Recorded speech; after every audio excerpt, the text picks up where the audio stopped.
வணக்கம். தென்னாடுடைய சிவனே போற்றி, எந்நாட்டவர்க்கும் இறைவா போற்றி. உலகத்தோட முதல் தற்கொலைப்படை போராளி யார் தெரியுமா? ஒரு பெண், அதுவும் தமிழ் பெண். அந்த தமிழ் பெண்ணின் வீரத்தையும் தியாகத்தையும் தான் இன்னைக்கு நம்ம பார்க்க போறோம். வாருங்கள் பார்க்கலாம். மணிகர்ணிகா என்னும் ஜான்சி ராணிக்கு 100 ஆண்டுகளுக்கு முன்பு பிறந்த வேலு நாச்சியார் முழுக்க முழுக்க பெண்களை கொண்டே படையை திரட்டி தொடர்ந்து 3 முறை வெள்ளையர்களை வென்றிருக்கிறார். அந்த வேலு நாச்சியாரின் போர் பயிற்சிக்கான ஆசிரியர்கள முக்கியமான ஒருவராக வெற்றிவேலுங்கிற சிலம்பு வாத்தியார் இருந்தார். முதல்ல வேலு நாச்சியாரின் நம்பிக்கைக்கு உரியவனாக இருந்த வேலு பின்னர் நம்பிக்கை துரோகியாக மாறினான். அதாவது அன்று ஒரு நாள் ஒரு ஏழை பெண்மணி தனது தாயார் உடல்நிலை சரியில்லாததால் தனது தாயாரை பார்க்க சிவகங்கைக்கு கிளம்பி கொண்டிருந்தார். இந்த சிவகங்கைங்கிறது மதுரைக்கு கொஞ்சம் பக்கத்துல இருக்கிற ஒரு ஊர். இதை அறிந்த சிலம்பு வாத்தியார், ஓ பெண்ணே, உனக்கு எழுத படிக்க தெரியுமா என கேட்டான். எழுத படிக்க தெரிந்திருந்தும் தெரியாது என்று அந்த பெண் சொன்னார். காரணம், இதுல ஏதோ உள்குத்து இருக்குன்னு அந்த பெண்ணின் உள்ளுணர்வு, அதாவது இன்ட்யூஷன் சொன்னது. மிகவும் மகிழ்ச்சி அடைந்த சிலம்புவாதி ஒரு கடிதத்தை அந்த பெண்ணிடம் கொடுத்து சிவகங்கை அரண்மனைக்கு பக்கத்துல இருக்கிற மல்லாரி ராயன் கிட்ட இதை ஒப்படைச்சிரு அப்படின்னு சொல்லிட்டு அந்த ஓலைச்சுவடியை கொடுக்கறதுக்காக நிறைய பணத்தையும் சிலம்புவாதி கொடுத்தான். இந்த சின்ன விஷயத்துக்கு எதற்கு இவ்வளவு பணம்? அப்ப இதுல ஏதோ உள்குத்து இருக்குன்னு நம்ம நினைச்சது சரிதான்னு அந்த பெண்மணி நினைச்சா. அந்த பெண்மணி, தாயை பார்க்கத்தான் போறேன், போற போக்குல இக்கடிதத்தை எப்படியும் ஒப்படைத்து விடுவேன், பணம் வேண்டாம் என சொல்லிட்டு அந்த இடத்தை விட்டு நகர்றான். சிவகங்கைக்கு போறதுக்கு முன்னாடி அன்று இரவு ஓய்வாக இருக்கும் நேரத்தில் கடிதத்தில் என்ன எழுதப்பட்டிருக்கிறது என்பதை படித்து பார்க்கிறார் அந்த பெண்மணி. வேலு நாச்சியாரின் அன்றாட அசைவுகளையும் அவரை வீழ்த்திட அடுத்து எதிரிகள் மேற்கொள்ள வேண்டிய பணிகள் குறித்தும் வேலு நாச்சியாருடைய அரண்மனையில் இருக்கிற ரகசிய அறைகள் வழிகள் குறித்தெல்லாம் அந்த சிலம்பு வாத்தியார் எழுதியிருந்தான். எதுக்காக? அதை வெள்ளக்காரங்க கிட்ட கொடுத்து வேலு நாச்சியாரோட கதையை முடிக்கிறதுக்காக. எந்த வேலு நாச்சியார் தன்னோட அப்பா மாதிரி இந்த சிலம்பு வாத்திய நினைக்கிறாங்களோ அந்த சிலம்பு வாத்தியா இத்தகைய ஒரு காரியத்தை பண்ணாலும் பயங்கரமா கோபம் வந்துடுறது அந்த பெண்மணிக்கு. உடனே கையில ஒரு பெரிய ஈட்டியை எடுத்துக்கிறார். எடுத்துட்டு நேரா சிலம்பு வாத்தியாரின் வீட்டுக்குள்ள அந்த பெண்மணி போறார். அடுத்த நிமிடம் சிலம்பு வாத்தியாரின் வீட்டிலிருந்து ஒரு அலறல் சத்தம் கேட்கிறது. ஒரு பக்கம் ரத்த வெள்ளத்தில் மிதந்து கிடக்க அந்த வேலுடைய உடம்புக்கு பக்கத்துல ஒரு கையில ஈட்டியோடையும் மறு கையில சிலம்பு வாத்தியாரின் அந்த கடிதத்தோடையும் கண்கள் சிவக்க தலைவிரி கோலமாக ரத்தம் சொட்ட சொட்ட நின்ற அந்த பெண்மணி தான் உலகின் முதல் தற்கொலைப்படை வீராங்கனையான குயிலி அம்மையார். நம்பிக்கைக்குரியவராக இருந்த சிலம்பு வாத்தியார் தன் காலை சுற்றி இருந்த விஷப்பாம்பு என அறிந்து வேலு நாச்சியார் அதிர்ச்சியுற்றார். அதே சமயம் குயிலியின் வீர செயலை கண்டு மகிழ்ச்சியுற்றார். தன் மீதும் நாட்டின் மீதும் கொண்ட பற்றின் காரணமாக ஒரு பெண் துணிச்சலாக மேற்கொண்ட செயலை கண்டு அகம் மகிழ்ந்தார். அதுவரை அங்கே ஒரு சாதாரண எடுபிடி வேலை செய்யும் பெண்ணாக இருந்த குயிலி அம்மையார் கூட்டத்தில் 10ஓடு 11ஆக பார்க்கப்பட்ட குயிலி அம்மையார் அன்றிலிருந்து ராணி வேலு நாச்சியாரின் மெய்காப்பாளரானார். இந்த சம்பவம் நடந்து சரியாக 2 மாதங்கள் கழித்து வேலு நாச்சியாருக்கு சரிசமமாக குயிலி உட்காருவது, வேலு நாச்சியாருக்கு பக்கத்தில் படுக்கையில் படுப்பது எனும் அளவுக்கு வேலு நாச்சியார் மற்றும் குயிலியின் நட்பு ரொம்ப திக்காச்சு. அது வேலு நாச்சியாரை சுற்றி இருந்த ஜாதி வெறி கூட்டத்துக்கு சுத்தமா பிடிக்கல. அவங்களுக்குலாம் ஒரே இரிட்டேட்டிங்கா இருந்தது. அதன் விளைவாக வேலு நாச்சியாரை கொல்லும் அளவுக்கு அந்த கும்பல் சென்றார்கள். அது போன்ற ஜாதி வெறியர்களை வேலு நாச்சியார் எவ்வாறு எதிர்கொண்டார் என்பதை பார்ப்பதற்கு முன்பு சில முக்கியமான விஷயங்களை நாம் பார்க்க வேண்டும். ஆங்கிலேயர்களை எதிர்த்து தமிழ் மண்ணில் நடைபெற்ற அந்நிய எதிர்ப்பு போராட்டத்தில் புலிதேவன், வீரபாண்டிய கட்டபொம்மன், சுந்தரலிங்கனார், ஒண்டி வீரனார் போன்ற தியாகிகள் பட்டியலில் சிவகங்கை சீமையின் ராணி வேலு நாச்சியார், மருது பாண்டியர்களின் வீரம் செறிந்த வரலாறுகள் காலத்தால் அழிக்க முடியாதவை. இந்த காலகட்டத்தில்தான் மருது சகோதரர்கள் வெளியிட்ட ஜம்புத்வீப சுதந்திர பிரகடனம் அப்படிங்கிற அந்த சுதந்திர பிரகடனம் ரொம்ப பிரபலமானது. அது இந்தியாவின் பழைய பெயர்கள் என்றால் ஒன்னு பாரத தேசம், இன்னொன்று ஜம்பு தீபம். இதை தவிர்த்து இன்னும் ஒரு 4-5 பெயர்கள் இருக்கு நம்ம நாட்டுக்கு. இந்த ஜம்பு தீபத்தை தான் தமிழ்ல நாவலந்தீவுன்னு சொல்வார்கள். தமிழில் நாவலந்தீவு, சமஸ்கிருதத்தில் ஜம்பு தீபம். மருது சகோதரர்கள் நினைத்திருந்தால் நாவலந்தீவு சுதந்திர பிரகடனம்னு வெளியிட்டு இருக்கலாமே, எதனால் ஜம்பு தீப சுதந்திர பிரகடனம்னு வெளியிட்டார்கள்? சமஸ்கிருதம் போன்ற பிற மொழிகளை திட்டுவதுக்கு பேரு தான் தமிழ் பற்று. அதுக்கப்புறம் இந்த தமிழன் வேறு இந்தியன் வேறுன்னு சொல்லி சுத்தி தெரிஞ்சுட்டு இருக்காங்கல்ல இந்த காலத்து போராளிகள் சில பேர், அவங்களெல்லாம் கதற உடனோன்னு தான் அன்றே மருது சகோதரர்கள் ஜம்பு தீப சுதந்திர பிரகடனத்தை வெளியிட்டார்கள் போலும். சரி, நம்ம மறுபடியும் வேலு நாச்சியார் பக்கம் வருவோம். 1750 காலகட்டத்தில் ஏறக்குறைய புலிதேவரும் ஒண்டி வீரரும் திருநெல்வேலி சீமையில் ஆங்கிலேயரை எதிர்த்து போரிட்ட காலகட்டத்திற்கு பிறகு சிவகங்கை சீமையில் முத்துவடுகநாத பெரிய உடையா தேவர் ஆங்கிலேயர்களையும் அவர்களது கூட்டாளிகளான ஆற்காடு நவாபுகளையும் எதிர்த்து போரிட்டு கொண்டிருந்தார். ஒரு கட்டத்தில் சூழ்ச்சியால் முத்துவடுகநாதர் எதிரிகளால் கொல்லப்படுகிறார். உடன் அவரது 2வது மனைவி கௌரி நாச்சியாரும் கொல்லப்படுகிறார். இந்த சூழ்நிலையில் தான் இழந்த நாட்டை மீட்டெடுக்க முத்துவடுகநாதரின் முதல் மனைவியான ராணி வேலு நாச்சியார் சபதமேற்கிறார். அதற்காக திண்டுக்கல்லை மையமாக கொண்டு ஆட்சி நடத்தி வந்த ஹைதர் அலி, அவரது மகன் திப்பு சுல்தான் மற்றும் விருபாச்சி கோபால் நாயக்கர் ஆகியோரின் உறுதுணையோடு 8 ஆண்டுகள் தலைமறைவு வாழ்க்கை நடத்தி பெரும் படையை உருவாக்கி சிவகங்கை சீமையை வேலு நாச்சியார் மீட்டெடுத்தார். இந்த காலகட்டத்தில் தான் குயிலியும் வேலு நாச்சியாரும் ஒருவரை ஒருவர் சந்தித்துக் கொண்டார்கள்.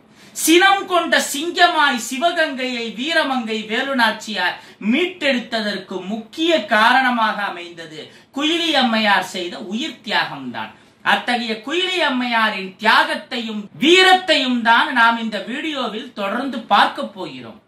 வேலு நாச்சியாரின் போர்ப்படையில் வாள்படை, வளரிப்படை, பெண்கள் படை ஆகிய 3 பிரதானமானவை. வாள்படைனா என்னன்னு நமக்கு தெரியும். வாள் என்றால் கத்தி. அது என்ன வளரிப்படை?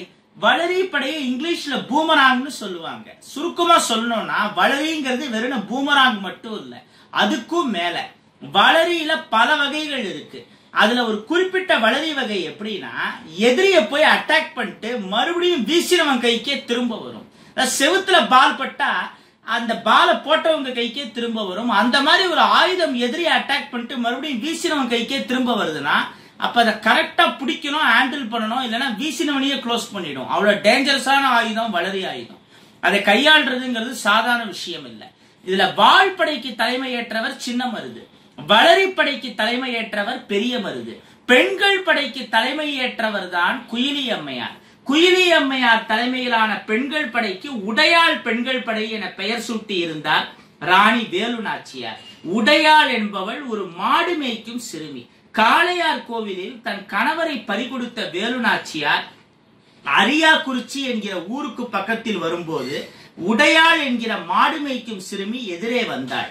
அவளுக்கு விடை கொடுத்து விட்டு சென்ற வேலு நாச்சியாரை பின்தொடர்ந்து வந்த எதிரிகள் உடையாளிடம் வேலு நாச்சியார் சென்ற அந்த பாதை குறித்து கேட்டபொழுது அந்த சிறுமி வேலு நாச்சியாரை காட்டி கொடுக்க மறுத்தாள். ஆகவே எதிரிகளால் தலை வேறு முண்டம் வேறாக உடையாள் வெட்டி படுகொலை செய்யப்பட்டாள். தமக்காக, தன் நாட்டுக்காக தனது உயிரை தியாகம் செய்த உடையாளின் நினைவாகவே வேலு நாச்சியார் குயிலி அம்மையார் தலைமையிலான மகளிர் படைக்கு உடையாள் மகளிர் படை என பெயர் சூட்டி இருந்தார். மகளிர் படைக்கு தலைமை தாங்க குயிலி அம்மையாரை விட தகுதியானவர் வேறு யாரும் இருக்க முடியாது என்பது வேலு நாச்சியாரின் இணையற்ற நம்பிக்கை. அந்த நம்பிக்கையை குயிலி அம்மையாரும் பூர்த்தி செய்தார். அதுவும் 100க்கு 200% பூர்த்தி செய்தார்.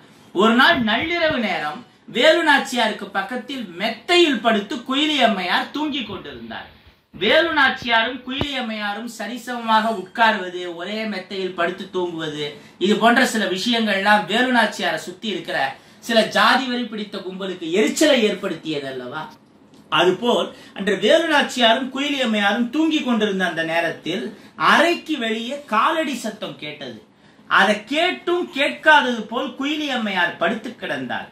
ஜன்னலை திறந்து நோட்டமிட்ட ஒரு உருவம் சட்டென வேலு நாச்சியார் படுத்து கிடந்த கட்டிலை நோக்கி பெரிய கத்தியை வீசியது.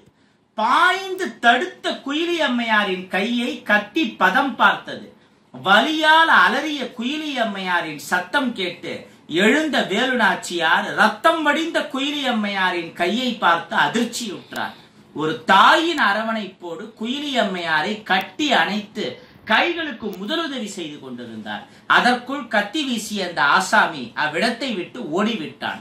இந்த சூழ்நிலையில் சிவகங்கை சீமையில் ஆற்காடு நவாபும் ஆங்கிலேயரின் கைக்கூலிகளான மல்லாரி ராயனும் அவன் தம்பி ரங்கராயனும் குயிலி அம்மையாரை மையப்படுத்தி ஜாதி வெறிக்கு தூபமிட்டுக் கொண்டிருந்தனர். அதாவது நம்ம ஜாதியை சேர்ந்த சிலம்பு வாத்தியார் வெற்றிவேலுவை கீழ் ஜாதி பெண்ணான குயிலி குத்தி கொலை செய்திருக்கிறாள். அத்தகைய குயிலிக்கு ஆதரவாக வேலு நாச்சியார் செயல்பட்டால் நம் ஜாதி கௌரவம் என்ன ஆவது என்றெல்லாம் பேசி குயிலியின் தேசபக்திக்கு ஜாதி சாயம் பூசினார்கள் அந்த கும்பல். இதையெல்லாம் கேள்விப்பட்டு வேலு நாச்சியார் தம் படை வீரர்களுக்கு பகிரங்கமாக அறிவிப்பு ஒன்றை வெளியிட்டார். அனைத்து படை வீரர்களையும் ஒரு இடத்தில் ஒன்று கூட்டினார். எதிரிகள் சிவகங்கை மண்ணிலிருந்து விருபாட்சியில் உள்ள நம்மிடத்திற்கு வந்து தூங்கிக் கொண்டிருந்த என்னோட அறையில கத்தி வீசி இருக்கிறார்கள். என்னுடைய பெட்ரூம் வரைக்கும் வந்திருக்காங்க. இது என்னை கொல்வதற்கா அல்லது குயிலியை கொல்வதற்கா என்பது ஒரு பக்கம் இருக்கட்டும். ஆனால் இத்தனை துணிச்சலாக என் அறைக்கு அவர்கள் எப்படி வந்தார்கள் என்பதுதான் என் கேள்வி. நம் படை வீரர்களின் ஆதரவு இல்லாமல் அவர்களுக்கு இந்த துணிச்சல் வந்திருக்காது. சிவகங்கையில் நம் எதிரிகள் கடைசியாக என்னை வீழ்த்துவதற்காக எடுத்துள்ள ஆயுதம் ஜாதி. நமக்குள்ள இருக்கிற இந்த பிரிவினை வேற்றுமையாலதான் முகலாயர்கள்ல இருந்து ஆரம்பிச்சு இன்னைக்கு வெள்ளக்காரங்க வரைக்கும் பல பேர் வந்து நம்மள ஆண்டு நம்மள தந்திரமா வீழ்த்தி இவ்வளவு கொள்ளையடிச்சு இத்தனை விஷயங்களை பண்ணிருக்காங்க. இதுக்கப்புறமும் திருந்தாம ஜாதி ஜாதி நீங்கள்லாம் சுத்திந்தா யாராலையுமே இந்த நாட்டை காப்பாற்ற முடியாது. இத்தகைய ஜாதிங்கிற கொடிய விஷம் நம் வீரர்களையும் பாதித்திருப்பதாகவே நான் கருதுகிறேன். என்னுடைய அத்தனை விதமான சலுகைகளையும் சன்மானங்களையும் பெற்றுக்கொண்ட சிலம்பு வாத்தியார் எனக்கும் இந்த நாட்டிற்கும் துரோகம் செய்தான். ஆனால் எந்த விதமான சலுகையையும் பெறாத குயிலி என் உயிரை காப்பாற்றி இருக்கிறாளே. இப்பொழுது சொல்லுங்கள் வீரர்களே, இப்பொழுது சொல்லுங்கள், வேலு குயிலி இருவரில் யார் சிறந்தவர்கள், யார் உயர்ந்தவர்கள்? உங்களுக்கு ஜாதிதான் முக்கியம் என்றால் நீங்கள் இந்த நிமிடமே என்னுடைய படையிலிருந்து விலகிக் கொள்ளலாம். இந்த தேசம்தான் முக்கியம் என்று சொல்பவர்கள் மட்டும் என்னோடு இருங்கள். ஜாதி வெறி பிடித்தவர்கள் எனக்கு தேவையில்லை. இவ்வாறு வேலு நாச்சியார் கர்ஜித்த சில நிமிடங்கள் அந்த இடமே அமைதியானது. வேலு நாச்சியாரின் இந்த அறிவிப்பு நியாயமாகப்பட்டதால் இதை அனைவரும் ஏற்றுக்கொண்டனர். நாட்கள் ஓடின. 8 ஆண்டுகளுக்கு பிறகு போருக்கு தேவையான ஆயுதங்கள் வந்து சேர்ந்தன. 12 பீரங்கி வண்டிகள், நூற்றுக்கணக்கான துப்பாக்கிகள் திப்பு சுல்தானால் வேலு நாச்சியாரிடம் ஒப்படைக்கப்பட்டன. 1780ஆம் ஆண்டு விருபாட்சிப்பாளையத்திலிருந்து சிவகங்கையை நோக்கி வேலு நாச்சியாரின் படை புறப்பட்டது. உடையாள் பெண்கள் படைக்கு தலைமை ஏற்று குயிலி கம்பீரமாக வந்து கொண்டிருந்தார். முதலாவதாக வேலு நாச்சியாரின் படையை மதுரை கோச்சடையில் எதிர்த்து நின்றான் மல்லாரி ராயன். 1 மணி நேர போரிலேயே மல்லாரி ராயன் குத்தி கொலை செய்யப்பட்டான். வேலு நாச்சியாரின் படைகள் வீறு நடை போட்டன. அடுத்து திருபுவனத்தில் மல்லாரி ராயனின் தம்பி ரங்கராயன் பெரும் படையோடு எதிர்த்து நின்றான். மருது சகோதரர்கள் அவனை தவிடுபொடியாக்கினர். அடுத்து வெள்ளைக்கார அதிகாரிகள் மார்டின்ஸ், பிரைட்டன் மற்றும் நவாபின் படை தளபதி பூரிகான் தலைமையில் மானாமதுரையில் மாபெரும் படை எதிர்த்து நின்றது. வேலு நாச்சியாரின் பீரங்கி படை அதனை அடித்து துவம்சம் செய்தது. அன்று மானாமதுரை வைகை ஆற்றில் தண்ணீருக்கு பதிலாக ரத்தம் ஓடிக்கொண்டிருந்தது. வேலு நாச்சியாரின் கணவர் முத்துவடுகநாதரின் படும் கொலையில் பெரும் பங்கு வகித்த ஆங்கில தளபதி ஜோசப் ஸ்மித் காளையார் கோவிலில் வேலு நாச்சியாரின் படையை எதிர்கொண்டான். அங்கும் தமிழர் படை வெற்றி கொடி நாட்டியது. ஜோசப் ஸ்மித்தின் தலை அங்கே உருண்டது. ஆங்கில படைகள் புறமுதுகிட்டு ஓடின. வேலு நாச்சியாரின் படைகள் சிவகங்கை சீமையில் வெற்றி முழக்கத்துடன் நுழைந்தன. ஆனால் அங்குதான் யாரும் எதிர்பாராத ஆபத்து காத்து கொண்டிருந்தது. தனது நயவஞ்சகத்தால் மறைந்திருந்து வேலு நாச்சியாரின் கணவரது உயிரை பறித்த ஆங்கில தளபதி பாஞ்சோர் காளையார் கோவிலில் இருந்து சிவகங்கை அரண்மனை வரையிலும் ஒரு அடிக்கு ஒரு போர் வீரனை நிறுத்தி இருந்தான். அனைவரது கைகளிலும் துப்பாக்கி. அதை தவிர்த்து பல பீரங்கிகள் அரண்மனையை சுற்றி வெள்ளையர்களால் நிறுத்தி வைக்கப்பட்டிருந்தன. இதை தவிர்த்து ஆயிரக்கணக்கான துப்பாக்கிகள், வெடிபொருட்கள் பிரிட்டிஷ் கோடவுன்களில் பதுக்கி வைக்கப்பட்டிருந்தது. அதாவது வேலு நாச்சியார் படையில் இருக்கும் ஆயுதங்களை விட ஒரு 15 மடங்கு அதிகமான ஆயுதங்கள் பிரிட்டிஷ் ராணுவத்துக்கிட்ட கோடவுன்ல இருந்தது. வீரமும் தீரமும் மிக்க பல வீர மறவர்கள் வேலு நாச்சியாரின் படையில் இடம்பெற்றிருந்தாலும் ஆங்கிலேயரின் நவீன ஆயுதங்கள் வேலு நாச்சியாருக்கு மிகப்பெரிய சவாலாக இருந்தது என்பது மறுக்க முடியாத உண்மை. அப்பொழுது ஒரு வயசான பாட்டி திடீர்னு வேலு நாச்சியார் கிட்ட நெருங்கி வந்தாங்க. அத்தனை தடுப்புகளையும் மீறி, காவலையும் மீறி. நாளை விஜயதசமி திருவிழா சிவகங்கையில் உள்ள ராஜராஜேஸ்வரி கோவிலில் பெண்கள் மட்டும் வழிபாட்டிற்காக அனுமதிக்கப்படுவார்கள். இதை நீங்கள் ஏன் பயன்படுத்திக்க கூடாது என கேட்க, எங்களிடம் இத்தனை அக்கறையோடு பேசும் நீங்கள் யார் என கேட்டார் வேலு நாச்சியார். கேட்டதுதான் தாமதம். உடனே தன்னுடைய வேஷத்தை கலைத்தார் குயிலி அம்மையார். சிவகங்கையின் நிலவரம் அறிய மாறுவேடத்தில் சென்று வந்ததாக குயிலி அம்மையார் சொன்னார். வேலு நாச்சியாருக்கு மகிழ்ச்சி தாங்கவில்லை. குயிலி அம்மையாரை பாராட்டியதோடு குயிலி அம்மையாரின் தலைமையிலான பெண்கள் படையோடு வேலு நாச்சியாரும் மறுநாள் ராஜராஜேஸ்வரி அம்மன் கோவிலுக்குள் நுழைந்தார். ஆயிரக்கணக்கான உடையாள் பெண்கள் படையினர் கைகளில் ஆயுதங்களோடு வேலு நாச்சியாருடன் உள்ளே நுழைந்தனர். போர் ஆரம்பமானது. அரண்மனைக்கு வெளியிலிருந்து மருது சகோதரர்கள் தாக்குதலை தொடங்க, ஒரு பக்கம் கோவிலுக்கு உள்ளிருந்து வேலு நாச்சியாரும் குயிலியும் ஆயிரக்கணக்கான பேர் கையில் ஆயுதங்களோடு ஓம் சக்தி, பராசக்தி, சிம்மவாகினி, ஜெய் பவானி, வெற்றிவேல், வீரவேல் முதலான முழக்கங்களோடு வாட்களை சுழற்ற இருமுனை தாக்குதல். ஆங்கில தளபதி பாஞ்சோர் என்ன நடக்கிறது, எந்த பக்கம் தாக்குதலை முதல்ல சமாளிக்கிறதுன்னு தெரியாம குழம்பி போனான். விழி பிதுங்கி நின்றான், அலறி நின்றான், அச்சத்தோடு நின்றான், பதட்டத்தோடு நின்றான், படபடப்போடு நின்றான், பதபதைப்போடு நின்றான். ஆனால் இந்த போர் இதுவரை நடந்த தாக்குதல்களிலிருந்து மாறுபட்டிருந்தது. ஆங்கிலேயரின் நவீன ஆயுதங்களுக்கு முன்பு வேலு நாச்சியாரின் படை ஒரு கட்டத்தில் தாக்கு பிடிக்க முடியவில்லை. தமிழர் பக்கம் அழிவு அதிகமாகி கொண்டிருந்தது. அரண்மனையின் ஆயுதக்கிடங்கிலிருந்து மேலும் மேலும் ஆயுதங்கள் ஆங்கில படைக்கு வந்து கொண்டே இருந்தன. இன்னொரு பக்கம் வேலு நாச்சியாரோட படைக்கு ஆயுதங்கள் கொஞ்சம் கொஞ்சமாக குறைஞ்சு கொண்டே இருந்தது. என்ன செய்யறதுன்னு தெரியல. அடுத்து என்ன பண்ணணும்னு யோசிக்க முடியாத, சிந்திக்க முடியாத சூழ்நிலை. அந்த சூழ்நிலையில் தான் குயிலி அம்மையார் என்ன பண்ணாங்க தெரியுமா? தன்னோட உடம்புக்கு நெருப்பு வச்சுட்டு அந்த நெருப்போட அப்படியே வெள்ளைக்காரங்களோட ஆயுத குடவுல குதிச்சுட்டாங்க. அப்படி குதிச்சா என்ன ஆகும்? அதுக்குள்ள எவ்வளவு வெடிக்கிற வெடிகுண்டுகள், பல பாம்ஸ் எல்லாம் இருக்கு. ஒட்டு மொத்தமா அந்த கொடோனை கண்ணை மூடி கண்ணை திறக்கிறதுக்குள்ள வெடிச்சு செதறியது. வெள்ளைக்காரனோட மொத்த வெப்பன்களும் அப்பளங்களாக நொறுங்கியது. கை வேறு, கால் வேறு, தலை வேறு, உடல் வேறு என குயிலி அம்மையாரின் உருவம் சுக்கு நூறாகி போனது. ஆயுத கிடங்கின அழிப்பு வேலு நாச்சியாரின் வெற்றிக்கு அடித்தளம் அமைத்தது. ஆயிரக்கணக்கானோர் மண்ணில் மடிந்தார்கள். ஆங்கில தளபதி பாஞ்சோர் வேலு நாச்சியாரிடம் மன்னிப்பு கடிதம் கொடுத்துவிட்டு புதுக்கோட்டைக்கு ஓடினான். வேலு நாச்சியார் வெற்றி பெற்றதாக அறிவிக்கப்பட்டது. வெற்றியை கொண்டாட தன் தளபதிகளை எல்லாம் நெருங்கி கொண்டிருந்த பொழுது வேலு நாச்சியார் குயிலி அம்மையாரை தான் தேடினார். வேலு நாச்சியார் எங்கே குயிலி, எங்கே குயிலி என்று கேட்க, ஒரு கட்டத்தில் கண்டறிய முடியாத அளவிற்கு உரு தெரியாமல் மண்ணோடு மண்ணாகி குயிலி அம்மையார் போயிருந்தார். இன்று குயிலி அம்மையார் இந்த பாரத தேசத்திற்காக தனது இன்னுயிரை தியாகம் செய்த தினம். அந்த நேரத்துல வேலு நாச்சியார் எவ்வளவு அழுதிருப்பாங்க, வருத்தப்பட்டிருப்பாங்க. யோசிச்சு பாருங்க.